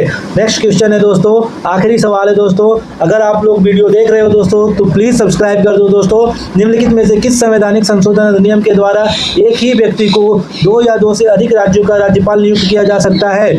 तो इसमें पूछा है कि किस अमेंडमेंट एक्ट के तहत राज्यपाल को 2 राज्यों या 2 से अधिक राज्यों के लिए राज्यपाल नियुक्त किया जा सकता है, तो ये बताना है दोस्तों। तो सबसे पहले जब हम इसकी बात करेंगे दोस्तों, तो राज्यपाल के लिए हम बात करते हैं तो अनुच्छेद 153 होता है, जिसमें प्रत्येक राज्य के लिए एक राज्यपाल की बात की गई है। तो किस अनुच्छेद के तहत राज्यपाल की बात की गई दोस्तों? 153 के तहत प्रत्येक राज्य में राज्यपाल की बात की गई है कि राज्यपाल होना चाहिए। कौन से अनुच्छेद के तहत? आर्टिकल 153 के तहत बात करता है दोस्तों। और कह रहा है लेकिन 7वें संविधान संशोधन अधिनियम 1956, 7वां संविधान संशोधन अधिनियम कब आया था दोस्तों? 1956 ईस्वी में आया था। और इसी अधिनियम के तहत ये प्रावधान कर दिया गया दोस्तों कि किसी भी 2 राज्य या 2 से अधिक राज्यों में एक ही राज्यपाल को नियुक्त किया जा सकता है दोस्तों। इस तरह से दोस्तों आज का पूरा सेशन यहीं समाप्त होता है दोस्तों। अगर आप लोगों को वीडियो पसंद आए दोस्तों तो वीडियो को लाइक करिए, चैनल को सब्सक्राइब करिए, और हमारे टेलीग्राम चैनल से भी आप जुड़ सकते हैं दोस्तों। वहाँ भी जितनी सरकारी इन्फॉर्मेशन होती है दोस्तों वो सभी आप लोगों को प्रोवाइड की जाती है दोस्तों। और सही और सटीक जानकारी आप लोगों को लेनी है दोस्तों किसी भी एग्ज़ाम से, तो आप हमारे टेलीग्राम चैनल से भी जुड़ जाइए दोस्तों। वहाँ पे आप लोगों को डेली PYQ भी कराए जाते हैं दोस्तों। आपकी जो भी डाउट होते हैं वहाँ पे आपको मिल जाएंगे। मिलते हैं दोस्तों नेक्स्ट वीडियो में, तब तक के लिए धन्यवाद।